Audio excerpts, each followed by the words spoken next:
update this damn program. It fucks with my mic. Hold on, guys. I gotta fix this.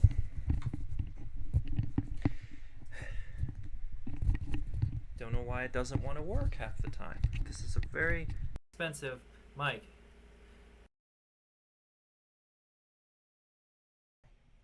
Alright, so let's try this. Nope. Aha! There we go. Ha ha ha! Hello everyone. My name is Defable and welcome back to Buried. Apologies if I sound winded. I just got back from my daily walk. And a little bit tired because my feet are still killing me from yesterday. So I did a little bit of a shorter walk. Unfortunately, it still took me about a half hour longer to get back than I had originally planned. But yeah, anyway, details.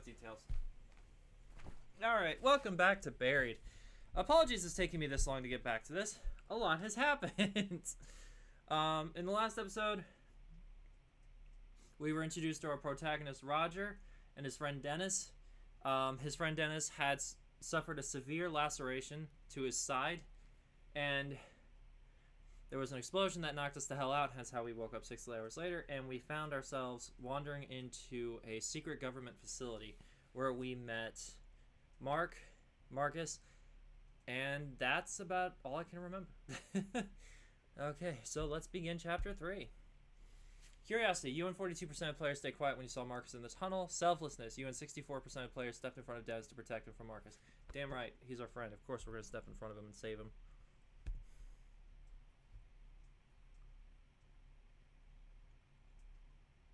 There it is. You and 65% of players were easy on Marcus after he surrendered. Alright. Chapter 3.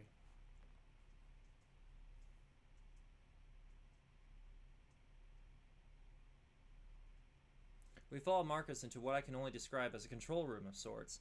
There are countless computer screens, some of which are obviously coming back on from having been shut off. Where's the audio? Turns that on.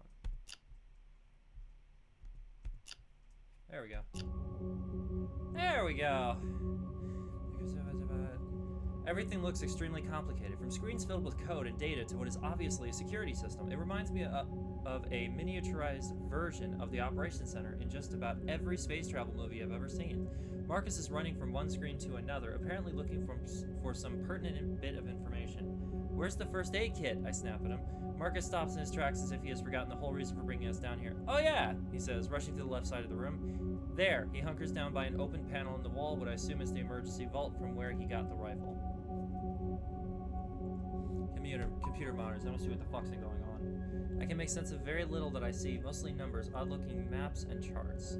Altogether, they show what I assume is the working, beating heart of the peculiar facility Dennis and I have stumbled into. Aside from the charts, there are scrolling numbers running along the bottom of the screen. Some are temperature readings, but that's all I can tell for sure. I see one screen in particular that I assume would mean bad news for anyone using these monitors for work. Failure, trial 142B, aborted, error 545325, danger, anomaly detected. Marcus finally pulls out the first aid kit and turns around. When I look back to motion Dennis over, he's paler than ever. Come on, I tell him, but he's not moving from the place on the floor where he sits against the wall. I slide the first aid kit over to him and go scrambling to his side. Between the struggle for the rifle upstairs and arriving in this room, he's faded fast. I struggle to lift his shirt up and then over his shoulders as the dried blood holds it in place. Ooh, the mere act causes him to grimace. This might hurt a little, I tell Dennis. He only nods. He doesn't seem to care. I mean, if we rip it off, won't that just tear the wound open even more? I'm gonna go with gently. Decide to pull up Dennis' shirt gently. I lift the shirt up gently and it makes a sucking sound. There's so much blood that the moisture tries to keep the shirt pulled to him. God, that's a deep wound. Dennis lets out a little moan, but seems to relax in spite of his injuries. With the shirt fully removed, the extent of his injuries becomes more clear. His wound is more visible now, although it's partially hidden by the blood that has started to clot around it. My medical knowledge is slim, basically just a bunch of basics I learned in Boy Scouts. I look over to Marcus, hopefully, and ask, "You have any training?" "Zero," he says. "Sorry." It's just as well, I guess. He's far too concerned with what's happening on the monitors to be of much help anyway. I start by taking out the several rolls of gauze within the kit and wipe as much blood as I can away from the wound on his side. It's even worse than I had figured from the start. The gash is deep and dark. I'm pretty sure it's infected too. It's not looking good to him. He's going to need some stitches, that's for sure, but I have no idea how to even start that. Besides, I don't see the tools for it in the kit. When I splash rubbing alcohol over the wound, he responds with a hoarse yelp of surprise, but nothing more. His eyes are locked on me and he looks appreciative, but he's also scared.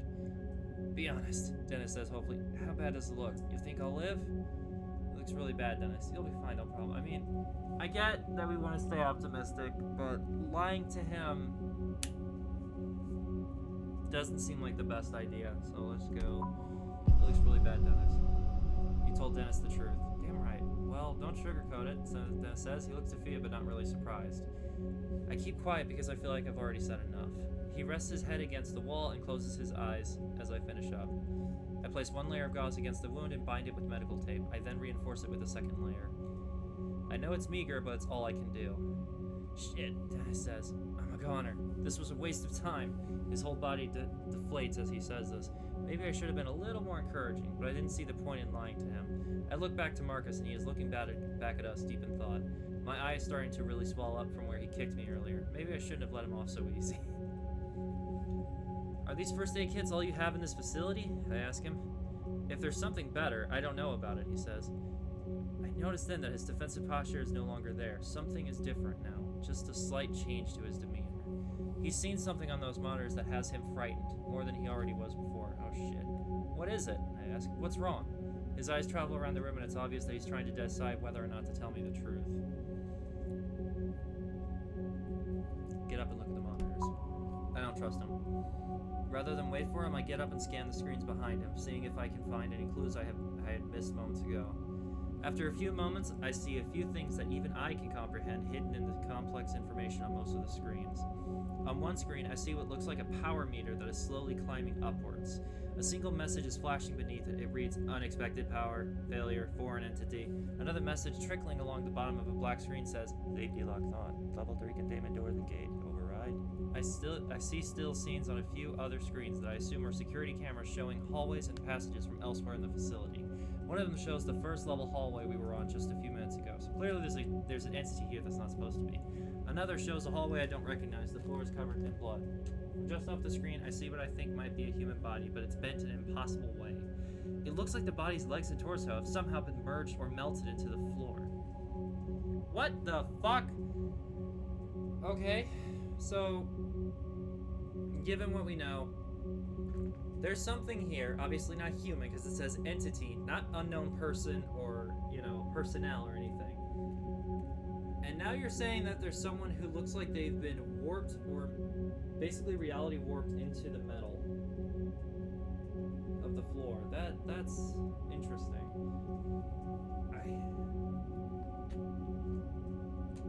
That baby boy. Alright, what's wrong with the systems? What happened to that person there? What's wrong with the systems? This place has backups for its backups, Marcus says. It's not ever supposed to suffer a full electrical shutdown. And what does foreign entity mean? I ask, hoping he has the same answer. I have no idea. That keeps coming off and on. Whatever it is, it keeps entering and exiting to set off the sensors. What the hell? I ask. There's something still happening? We're still in danger.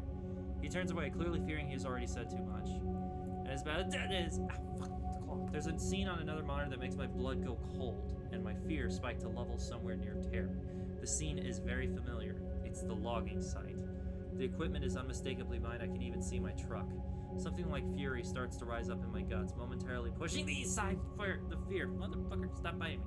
For a moment I consider just tearing into him, a few punches and a shove against the wall, nothing more. I want answers and I want them now, but I'm not sure which would provide more answers, asking calmly or kicking his ass. I mean, let's look at the facts, right? This guy's already freaked out. He's already on edge. He's already put a gun to our head multiple times. Maybe stay calm. Could you please explain to me why you've been spying on my crew? My anger's prodding at me and I have to hold it back again. It's near the surface, demanding a release. Stop at the claw. It was a part of my job, mine and a few others. Your crew has been watched ever since you set up your equipment. Why? Because you're working with heavy equipment, some of which digs into the ground, less than a mile from a secret government facility. How are they supposed to fucking know that? Exactly! I had no idea of that, I say. How could I have known? Marcus gives me that same crooked, trembling smile that is beginning to creep me out. Because those things would draw attention to this place, he says. Ow! You have no idea how secretive this facility is. Besides, I know that the higher-ups looked into it.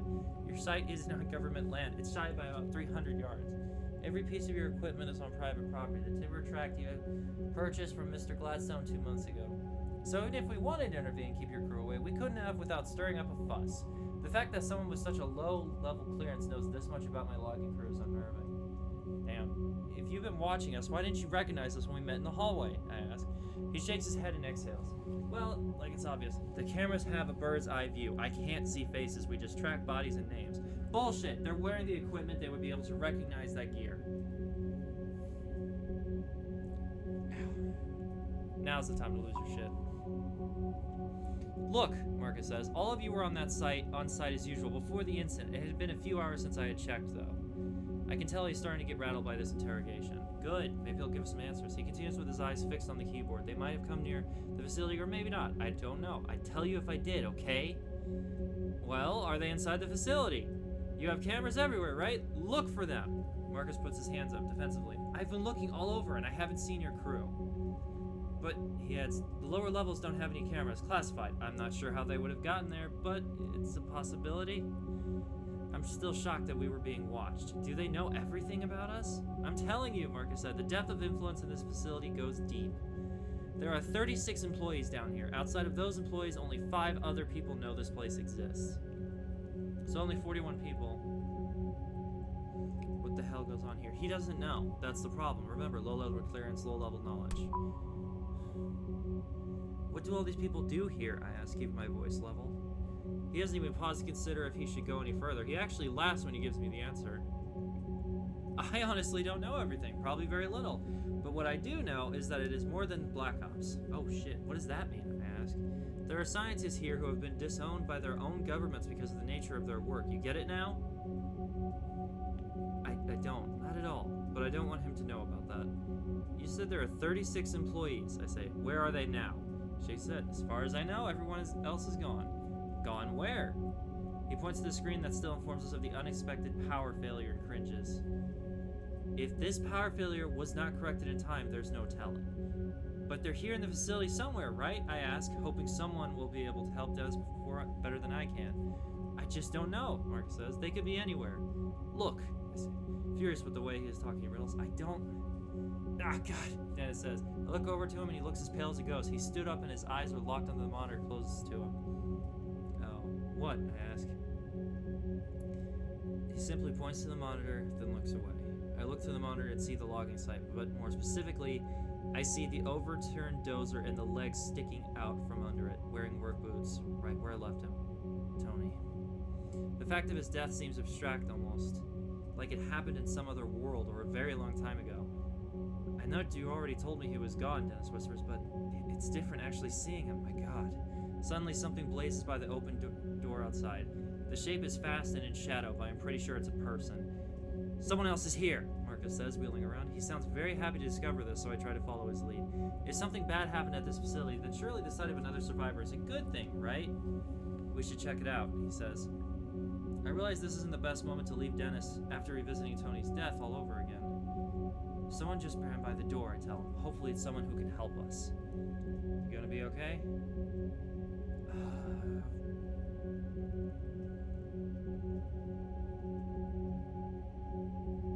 These should lead to the same thing, I would assume, right? Ow! Hey, bud. We'll be right back. It's fine, go see who it is, he says, giving me a mock thumbs up. Turn to Marcus and motion for us to head out to investigate. Let's be careful, Marcus says. Depending on who it is, they might not be as hesitant to shoot a stranger as I was. You weren't exactly fucking hesitant. I nodded him as I head for the door. I'm still holding the rifle in my hand, and I don't know if I have the guts to actually use it if needed. With a final look back to Dennis, I run out into the second level hallway. Ow, damn it. Stop it. Oh, this isn't gonna end well. So that's what the facility looks like. Marcus follows. There is still fear in his eyes, but Their hope is contagious. We take off after the figure that just ran past the command center. Thank you. Ahead of us, the facility presents yet another long hallway. Right away, I noticed that this level of the facility seems darker, even though the lights are now all on. The hallway is adorned with numbered yellow doorways and large white panels along the walls. It's clean and well maintained, but there's something ominous about it. Up ahead, I see the fleeting motion of something dark cutting quickly to the left, down a corridor. There, I say quietly, pointing up ahead. Marcus gives a nod, and we continue chasing after the person we saw blaze by the command center just moments ago. It then occurs to me that this person could be like Marcus was at first, armed and scared. Shout at them. Hey, stop! Who's there? I get no response, and I'm sure if I should be relieved or upset about this. The last person we met nearly killed me with a rifle. Why would this person be any different? I mean, they're scientists. There's gotta be some reasonable people. I quickly dart around the corner and take the same shooting stance I've seen countless times on TV. There's a woman standing there about 10 feet away. She has reddish blonde hair and a small, mousy build. She looks terrified and is visibly shaking. She's probably in her late 30s, wearing a lab coat with dark jeans and green Converse low tops. I have a strange sense that her fear is not just about our sudden appearance. She looks like a woman who's been running scared for a while now. Her hands are raised in surrender. She's not holding a weapon. Marcus slowly approaches, taking a few steps ahead of me. It's Amy, right? He asked. She blinks, seemingly surprised that he knows her name. Yes, she says. And you're Mark? Marcus. She nods absently, then looks to my rifle. I'm not gonna use it. You seem harmless. Now, how do I know that? She asks. You're trespassing on government property of the midst of a huge catastrophic event, and you have a rifle. How am I supposed to believe you? She's got a fucking point. I have a friend back in the command center who needs medical attention, I say, and we're looking for the rest of our crew. I'm really sorry, but I don't know where they are, she says. Do you know what's happened? Marcus asks. From the power outage? When the outage occurred, something happened, and I don't know what caused it, she says, but there was an experiment taking place when the outage occurred. Something happened, and she trails off here, giving me a look of distrust. I saw things on the security monitors, Marcus says. The experiment failed, didn't it? I don't know the specifics, Amy says. I barely escaped the third floor. I was going to go to the command center to see if the security footage showed anything, but then I saw you and the gun. Listening to their conversation, I'm feeling totally in the dark. What has you so scared? Amy looks to me, her eyes wide and terrified. Who are you, anyway? She asks. I quickly give her my story, a logger stranded in the woods following a peculiar explosion at the logging site. As I tell her, recognition blooms in her eyes. You're one of the loggers? Yes. She then looks to Marcus and says, I thought they were being watched. They were, Marcus says. This was a freak accident, and there's no proof that they were responsible. I feel myself wanting to submit to all of the questions that are piling up in my head, but Dennis is waiting for me. Asking about medical help for Dennis, ask for more details. We need medical help for Dennis. He's going to die if we don't do anything. I decide that despite my curiosity, I need to get Dennis help as soon as humanly possible. Look, is there any medical help to be had here or not? I ask. Probably, Amy says, but you'd have to find Colonel Barksdale. He knows where all of those sorts of supplies are. And where is he? Where is everyone else? I ask. At this, Amy starts to weep. She falls to her knees as if someone had struck her from behind. Gone, she says. Some were killed, and some were just, I don't know. They disappeared right in front of me. What? Disappeared? I'm more curious about that. What the fuck do you mean disappeared? Yes, she answers. They were here 1 second and gone the next. She snaps her fingers together for effect. Gone. I was just joking. That's actually what she did. Something's here with us, Amy says. We were conducting an experiment and it all went horribly wrong. Something came through. Came through what? Marcus asks. I don't even know that much. An entity? But whatever it is, it's still here somewhere, Amy responds. How could you not know? Don't you have full security access? I ask. No, I have access to almost everything, but there are 2 levels of security beyond my clearance. So, what do you suggest we do now? I ask. I'm not sure, she says, wiping her tears away. But if you want to find your crew, we need to find Barksdale. He's in charge. Where is he? I ask. Down on the 3rd level, in the hangar. Then let's go. It's not that easy, Amy says, again, looking to the rifle in my hands. Why not? Like I said, something came through when the power went out. There's several of them, all roaming the 3rd level. What came through? All I know is that the others refer to them as entities. Amy shudders as she recalls the horror she has seen. I don't even know how to describe them. I didn't get a good look, she says. All I did was run for my life. Behind me, I just heard screams. Fair. I know it's not very scientific of me, but I didn't feel like sticking around to learn more. survival of the fittest. She's right, Marcus says, stopping my train of thought. The things I saw in the monitors, it was crazy. This is insane, I bark. I'm going to the 3rd level to find this Barksdale guy. Thanks for your help. Wait, Marcus said. I'm sticking with you. If we want to get out of here, we have to find Barksdale, right? Yes, Amy says, but Barksdale's on the 3rd floor and it's too dangerous to go back there. I figure I'll let them make their own decisions. In the meantime, I start heading back to the command center to get Dennis. Before I get there, I hear their footfalls behind me getting closer. I give Amy a questioning look and she quickly looks away, clearly torn. Neither one of you know your way around here, she says. Looking for Barksdale on your own would be suicide. Like it or not, she has a point. Fine, I say. Then let's get Dennis from the command center and head down together. Our little group is growing. I don't trust Marcus, though. He's way too high-strung. We enter the command center, and I'm happy to see that Dennis has regained some of his color. Okay. We're gonna get you some help, I tell him, and then we're going to find our crew and get the hell out of here. More help would be great, he says. With the way you took an hour to get my shirt off earlier, I'm not letting you touch me again. Wait, Amy says. Maybe one of us should stay here with him. I'll be okay, Dennis says. He stands to his feet with a grunt. You don't know what's out there, Amy says. I saw them. I saw what they can do. This facility is not safe. What can they do? No, we need to figure out... We need this one. Are there any on this floor? I'm not sure, she says, but they are down on the 3rd floor, so we'll need to be careful.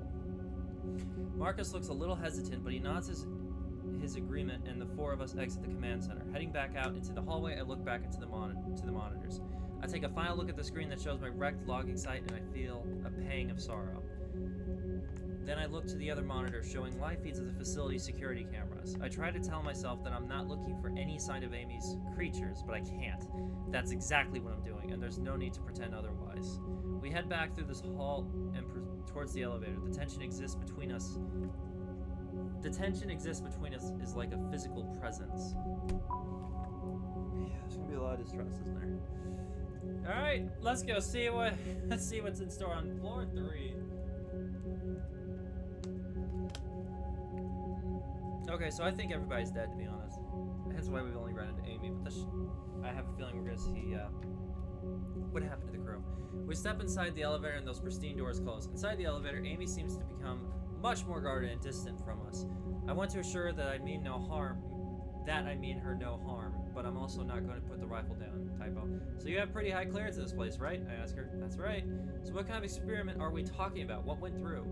When she starts to answer my question, I can tell that it's something of a relief for her to get some of it off of her chest. There's been a lot of work on a project taking place here over the last 3 years or so. The purpose is to find out if there's any real viable science behind point-to-point instantiation. Like teleporting, I ask? Oh my god, Marcus says. I had no idea. I knew there was some weird stuff here, but nothing this insane. It's really not all that insane, Amy says. We found our first major breakthrough about 9 months ago. We were able to transport a live rat from its cage on level 3 to a small lab in New Mexico. The trip took the rat 5 seconds. Are you kidding me? Dennis says. I can tell that he wants to sound as if he is mocking the idea, but he fails. He is scared. Not at all, Amy says. The problem was that when the rat arrived, its retinas were detached and its intestines were on the outside of its body. Ugh. What does this have to do with us now? I think that's more important than... Did they perfect it? Well, about 6 months ago, we successfully made that same experiment. The rat arrived in great health, and this time in just 3 seconds. Talk about improvement. Still, one of the things that we needed to tweak in order to make the process completely safe was how to configure how to keep the subject on a straight course. So you need to make it a straight line transportation. When the matter is being transported, not only are its atoms being unknit and then put back together upon arrival... unknit just means to deconstruct. Yes, deconstruct it and translate through space. It's the only way we know how to do it right now. But the issue, as I said, comes in keeping the deconstructed object on a straight course to its destination. When the process occurs, we are deforming space-time. We are creating a shortcut through space, and that has risks. Why exactly, Dennis asks? Because there are many more dimensions in space than the 3 we exist on, she explains. There's some evidence that there are as many as 10. So when you send the rat to New Mexico, it's traveling through another dimension to get there, I ask? Basically, and because of that, we were trying to get a better understanding of what those other dimensions are capable of. Things that a great deal of the population would be scared of if they knew what we were doing, hence all the privacy. Then today, the power went out as we were right in the middle of an experiment. Something happened. What? I don't know. She's speaking with the authority of someone who knows what she's talking about. Is that why those creatures are here? So basically, fuck, so these creatures are from another dimension, hence why they're unfathomable by our third dimension perception. Oh, fuck. So my question is, are these things actually violent, or do they just not have any sort of way to comprehend the third dimension? Is that why those creatures are here? What have you seen in these dimensions? I'm kind of curious about what's in those dimensions. Other worlds, other tech-marked universes where our laws of nature don't apply, she says, not bothering to explain what that means. I'm not clear for such things, but I do get the reports. What reports? Marcus asks. I'm given access to the results of the tests. In other words, Marcus replies, clearly upset, you guys have been peeking into other dimensions and taking notes on what you see. I can't believe I wasted my life for this, he murmurs to himself. He looks like he's starting to freak out. Told you I don't trust Marcus. Amy is quiet. Her expression indicates that she's waiting to see how I react to all this.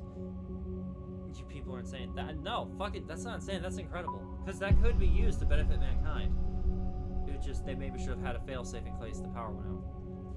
So this is like interdimensional stuff, I ask? In a way, Amy answers. Marcus, on the other hand, is incredulous. I don't want anything to do with this, he says. All this time, I've been working for...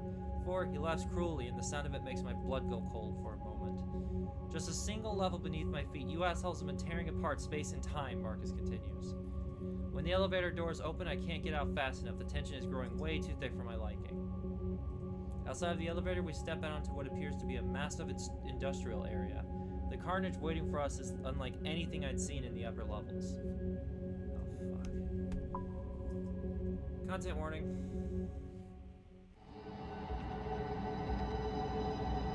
That's a lot of blood. The area looks industrial, like everything was built for utility only. But more noticeable than that is all of the blood. My god, I have never seen so much blood. Those creatures must have had a field day. Holy shit, Marcus says, looking like a man that just awoke from a very bad dream. There were more personnel in this area than when the experiment went haywire, Amy says, as if the explanation makes it all better. The research you all do down here had better be worth it, I say. We have to get moving or we're going to lose our nerve. Amy, let's focus. Barksdale's in the hangar, I ask.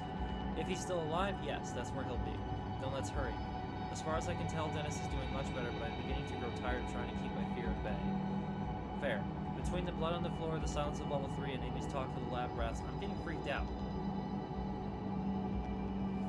You got the gun, douchebag. Take the lead. I'll go first. Stay behind me.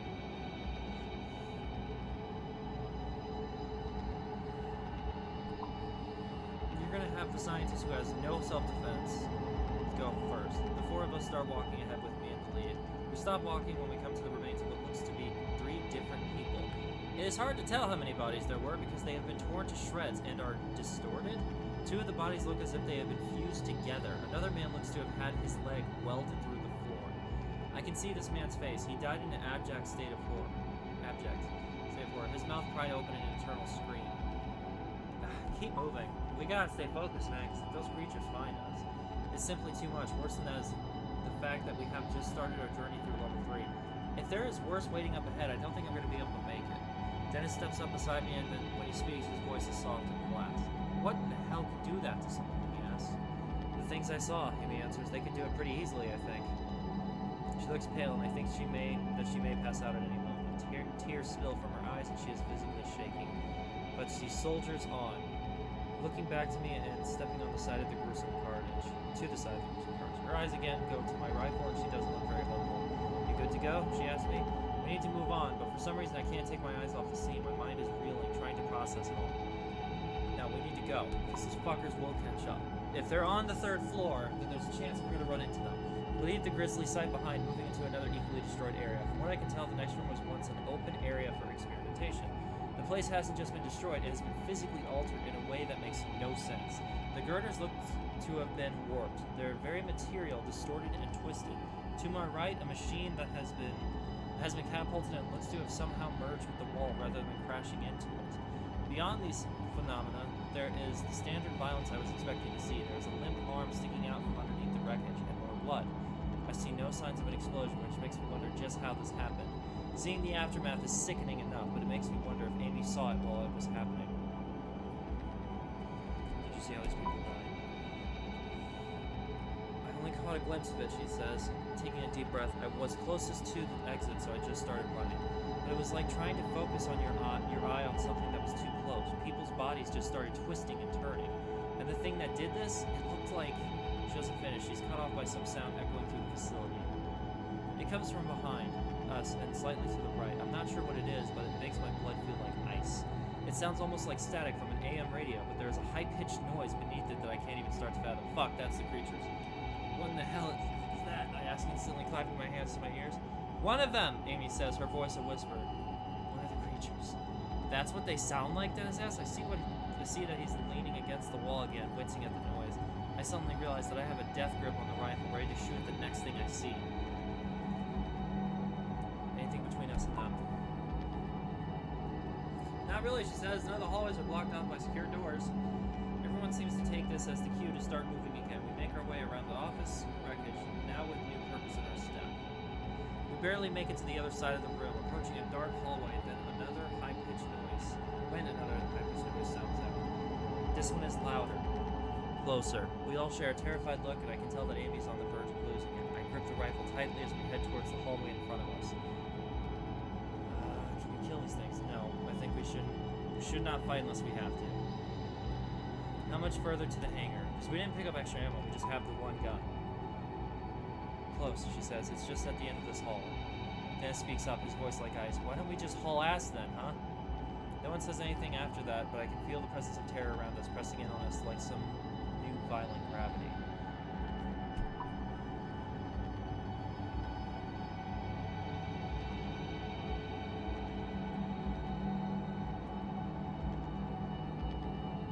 The small utility hallway is well lit. It looks as if it was designed to only be used by select maintenance workers.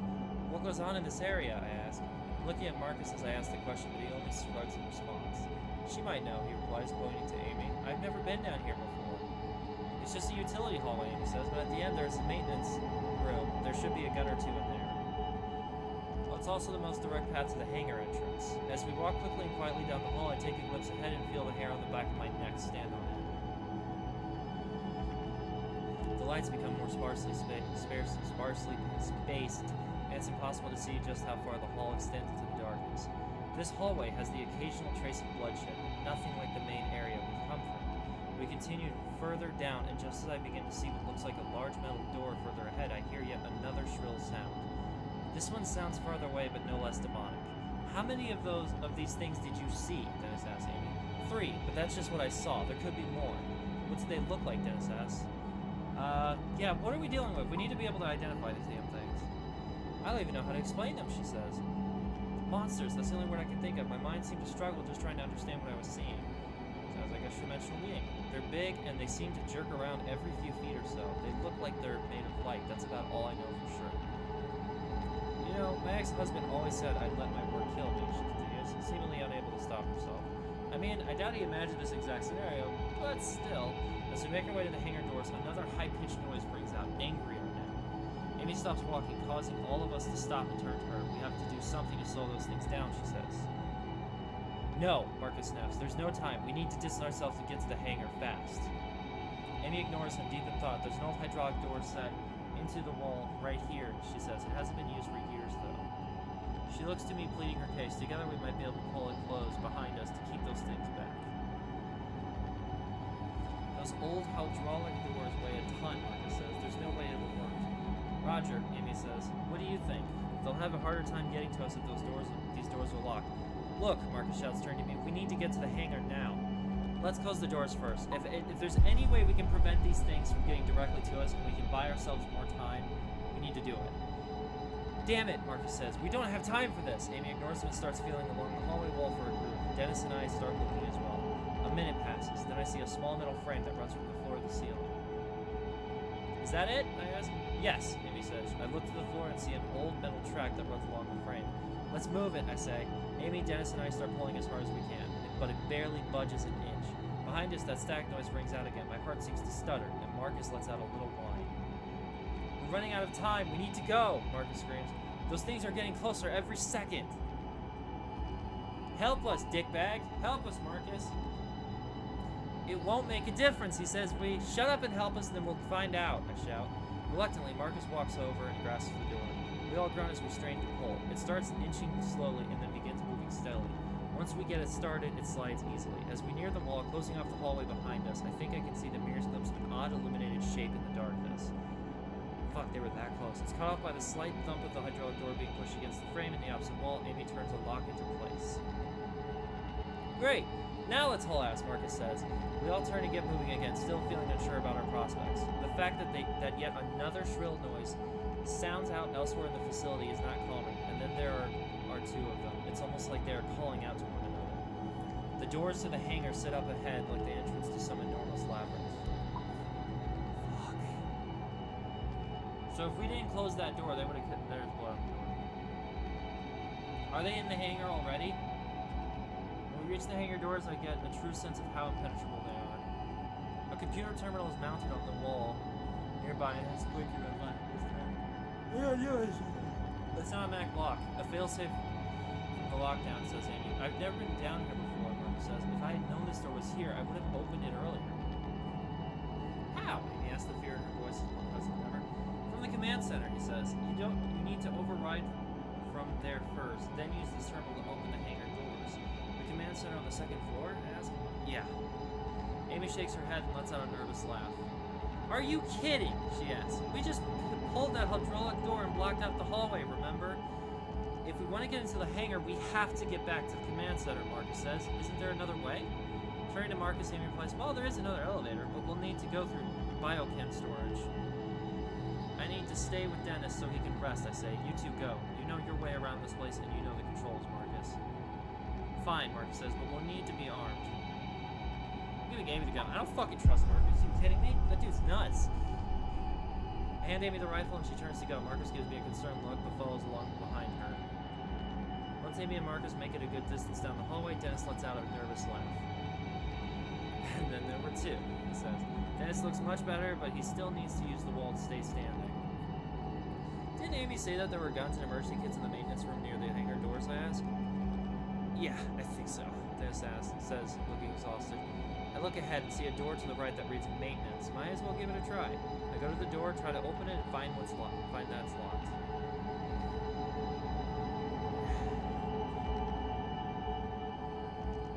We don't want to alert those fucking things, that's the problem.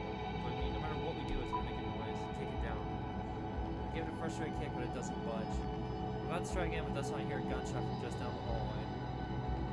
Oh, fuck. My first thought was that Amy and Marcus have come upon one of those things, one of those monsters. But I don't hear any of that strange static sound I've come to associate with them. Alarm bells go off in my head before I know it. I'm heading back to the hall, down, away from the hangar doors. Stay here, I'll be right back, I whisper over my shoulder. Dennis, see if you can figure out how to get into that maintenance room. Where are you going? He asked. I don't bother answering him as I bound through the door where Amy and Marcus went. Oh, fuck. Amy, what did you do? And there's blood. Oh, fuck. As I enter the biochem room and start walking between the massive cells, I wonder what classified chemicals could be inside of them. I'm fully expecting one of Amy's creatures to come flying out from the intersection of halls up ahead. I think I overhear a voice, a woman's voice. It's Amy. Stop! Let go of the gun! I run ahead so fast that I almost trip over two people in a life or death struggle. My mind tries to process what I'm seeing, but it makes no sense, none at all. Marcus is wrestling with Amy, trying to take her gun away. When this doesn't work, he throws her to the ground and starts choking her. God damn, Marcus! Her face is turning purple and her eyes look like they might pop out of her head. Marcus sees me coming out of the hallway, but asks as if what he is doing is perfectly normal. What the hell are you doing? Fucking don't talk! Just stop him! I start rushing towards him before I really know what I'm doing. I bring my fist down in a hard arc across the bridge of his nose and am rewarded with a sick cracking sound. He cries out as he falls to the ground, looking at me as if he doesn't understand why I punched him. On the floor, Amy clutches at her neck and gasps for breath. I start to fear that I was a moment too late, just as I see that the rifle has been thrown across the floor. Marcus seems to notice this at this exact same moment that I do. Go for the rifle. Fucking smack Marcus around again. I deliver a surprisingly strong blow with my right hand, clipping his chin. from my awkward position. I'm in the process of planting a knee in his chest to hold him down when his left foot comes out of nowhere, landing hard. Fuck. The kick catches me squarely in my ribs, knocking the breath out of me. What the hell are you doing? He yells at me. By killing her, I'm saving us. All of this was her fault. I sense that he truly believes this, but if that's the case, then why not just attack her when we were all together? The answer is simple. We might have stopped him. He wanted to kill her in private. And then what? Would he have done the same to Dennis and me? It seems fitting, really. When he first came upon Marcus, he'd held a gun on us. I'd been so relieved to see another human being that I had underestimated just how unhinged he was. That's why I didn't give him a fucking gun. Marcus and I both dive for the rifle, still laying on the floor, and start wrestling for possession. But I'm not confident I'll come away with it. As we struggle, he starts inching the muzzle of the gun towards my face, a position I do not want to be in. I start pushing back hard. But if this thing accidentally fires, I'm not sure where I'd prefer the bullet to go, especially in this room full of chemical tanks. Force the muzzle towards Marcus. Force the muzzle towards Marcus. He won't shoot himself. I grunt as I push the muzzle to point towards his face. Realizing he is literally looking down the barrel of the gun, Marcus ducks his head out of the way. This makes him lose leverage, allowing me to yank the gun from his grip. I get to my feet as quickly as I can, swinging the rifle back around on him. For a moment, I think I've knocked him out, but his eyes flutter and he looks at me as if I've betrayed him. Her people, he says. It was them that did this. She deserves to die. She did this. I look to Amy and wish I could help her. I'm relieved to see that she is managing to draw in a few breaths. Fuck. Her legs move as she tries to push herself into a sitting position. You wouldn't know, Marcus says. You didn't work here under their secrecy. You don't know what it was like to... He surprised me by lunging towards me, leaping from the floor like a human projectile. I don't have time to aim carefully. I have to react fast. Shoot him. Because he's going to be a problem later if we let him live. I react before thinking. My muscles take over and my finger squeezes the trigger. My blast is deafening as I watch Marcus fall to the floor. A terrifying thought races through my mind. If one of those things are here and they didn't know where we were before, they sure as hell know now. Marcus falls to the floor and I see right away that I shot him in the shoulder. His right arm dangles loosely, already covered in blood. He roars in pain on the floor. Only after a few minutes I realize that they are not purely screams of pain. The bastard is calling for them, calling for those creatures to come for us. You asshole! This place is evil, along with everyone involved, he wails from the floor. If you are taking her side, then you deserve to die too. I really wish I would have killed him. If you want to stop me, you better do it now, you coward. The rage in his eyes at Amy, as well as towards me for stopping him, makes me think that he'll deliver on his threat. I raise the rifle again, every urge in my body wanting to make sure he doesn't come back to bite us. Yeah, I'm gonna shoot him. But I am not a violent man. I could easily not kill him and just leave him behind. Kill him! He's gonna become a bigger problem if we let him live. Start to squeeze the trigger, but I can't complete the motion while I'm looking at him. Close my eyes tight and squeeze the trigger, the muzzle bursts, and I hear Marcus crumple over the floor. It's not for another 10 seconds before I realize I've been standing still, frozen with my eyes closed and my teeth clenched. I try to avoid looking at Marcus's body and instead lean down at Amy. You okay, I ask? She nods slowly. I have to go, she says, her voice raspy. They'll be here any minute, too much noise. Yep. I have to hold her arm so she can get to her feet. We start forward, then I think of Dennis. We should go back to the hangar doors. I say I can't just leave Dennis there. There's no time, Amy says. You need to come with me up to the command center. Now. We'll be back for him soon. I stare at Marcus's dead body for a moment, trying to comprehend the fact that my own hands caused him to die. It was you or him, man. It is a turning point in my life that I will never recover from. Yeah. But there's no time to weigh it now. As I look at him, another high-pitched static sound rings out from elsewhere. It's louder, more ferocious. Amy takes off, presumably towards the other elevator she had mentioned it moments ago. As we move out, I look back once more at Marcus's body, motionless. We start running, and after the first few strides, another noise sounds out. It sounds mechanical, but at the same time, it also reminds me of recordings I've heard of whale songs. A sound of metallic creaking and crashing echoes through the door I came in through. They've reached the hydraulic door we pulled, Amy says, confirming what I'm thinking. The sound grows louder as it's clear they're struggling with it, which is good. We have a bit more time. I speed up my step to follow Amy as she leads the way to the other elevator. She's panting furiously but pushes on. I can hear something rattling in her breath, likely the result of Marcus's attack. This makes me imagine how his cold, uncaring eyes must have looked staring down at her as he tried to deliver her to death. How is she still forging on is beyond me. How she is still forging is beyond me. Sorry about Marcus, I say. It's not your fault, she interrupts. At least you handed me the gun. I just hope we can find a way to survive this mess. We'll be fine, don't worry. Optimistic. She's my I'm not so sure, she says, her eyes fixed straight ahead. I'm not sure I can blame her. I had just wanted to say something encouraging, I guess. Yeah, optimism is important. Keep the spirits up. We finally come to the elevator at the end of a row of silos. The elevator doors slide open slowly. At that moment, we hear something behind us, a strangled sort of whistling sound. We step aside and turn around to face the biocam room. Thankful we've been given a few moments to spare. The elevator doors remain open for 3 seconds before they start to slide closed again. In those 3 seconds, I see a large shape floating towards us. A phosphorescent, white glow outlines an impossible shape. Behind it, I see another shape that's also entered the biocam room, and another. The third one breaks away from the other two, taking a quick right. It moves with eerie speed. They are heading in the direction of Marcus's body. Honestly, the thought of them feasting on his corpse doesn't bother me in the slightest. So they do eat something. Amy is pressing the button to close the elevator doors over and over, but they stay open for what seems like an eternity. I curse whoever designed these damn doors. Hide inside the elevator.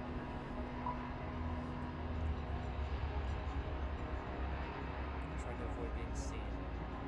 But I can't help peeking around the corner. You idiot. I hold the rifle steady, ready to fire, and that's when I see them in a clear light for the first time. I can see their features, their shape, and their colors, but my mind can't quite process it all. Nothing about them makes any sense. My eyes try to see a squid, but that's not what these things are. They are gray and white and seem to be nothing more than squirming lights. Their appendages are neither legs nor tentacles, but somewhere in between. They don't walk on these appendages, but use them to go aloft. They move like ghosts and seem to jerk every few feet or so. But I'm pretty sure that this jerking effect is not a result of their moving, but my mind's inability to understand how they're moving exactly. It's also more than their appearance that makes a mockery of reality. The light around them seems to bend inward, as if the space between the room has to reshape itself for their existence. That peculiar effect on the air makes their movements seem like something moving underwater, only faster. They screech in unison as they rush towards the elevator. They'll be inside here in another few seconds. I check the rifle and see that my ammo is diminishing. I have to start saving my shots. I'm gonna have to be choosy. Don't shoot, save ammo. We wasted 2 bullets on Marcus. They keep advancing, even though I know the doors may not close in time. I manage to keep my cool and avoid firing off any more rounds. My finger itches to pull the trigger, but I resist. I'm not even sure if a gun would affect them. Finally, the elevator door closes. The creatures wash against the other side of the door, making an electrical noise and crying out in anger. The tips of their spider-like appendages poke through the wall in the elevator door, but for some reason they can't get all the way through. Amy screams at this and curls into a ball in the far corner of the elevator, crying. I say nothing to her. I just cling to the rifle, hoping these creatures don't find Dennis as he waits by the hangar doors where I left him. For his sake and ours, we need to get them open now. End of chapter 3. Alright guys, that's where we're gonna stop today. Holy shit. Whew! So there are 5 chapters in the game, so we've got 2 more. So we'll do 4 tomorrow and then 5 on Thursday. You and 41% of players told Dennis his prognosis was grim, sold him down. You and 35% of players sided with Amy on pulling the hydraulic door. Who to trust? You and 69% of players gave the gun to Amy. Murder or mercy? You and 42% of players killed Marcus. Now or later? You and 68% of players conserved your bullets for later instead of shooting the creatures. Yeah, because we killed Marcus. But yeah, so that's interesting. So I'm going to go ahead and spoil it. I have actually seen a full playthrough of this before on Markiplier's channel about 4 years ago. And I did remember what happened when you trusted Marcus with the gun, which is why I didn't give it to him. But unfortunately, it was the same outcome. He tries to kill her. So unlike Mark, I didn't spare Marcus. I killed Marcus because he was going to come back and kill us later, I believe, if we'd let him live. I believe he was just going to be an ongoing threat. And if we nipped it in the bud now, it gave us a higher survivability chance. Which, fuck, gonna regret. I think using those 2 shells was a bad idea, though. But yeah, that is chapter 3 of Buried, an interactive story. I hope you guys have enjoyed this. I honestly am loving every second of this. This is a fascinating story. And we even got a description of the creatures finally, which is very much out of a Lovecraftian story. But yeah, thank you everybody so much for watching. If you like what you've seen, hit that follow button on Twitch and subscribe. And if you watch this on my YouTube channel where I archived my streams, where's my phone? I need to check something. I think I got the day wrong. Yep, it's Wednesday. Okay. So yeah, so tomorrow we'll do chapter 4, and then we'll finish this up on Friday with some Spyro as well. If you like what you're seeing, hit that follow button on Twitch, subscribe, and if you watch this on my YouTube channel where I archive my streams, hit that subscribe button and that little bell to be notified when I upload. But yeah, love you, appreciate you, and as always, stay strong no matter what. Bye, guys.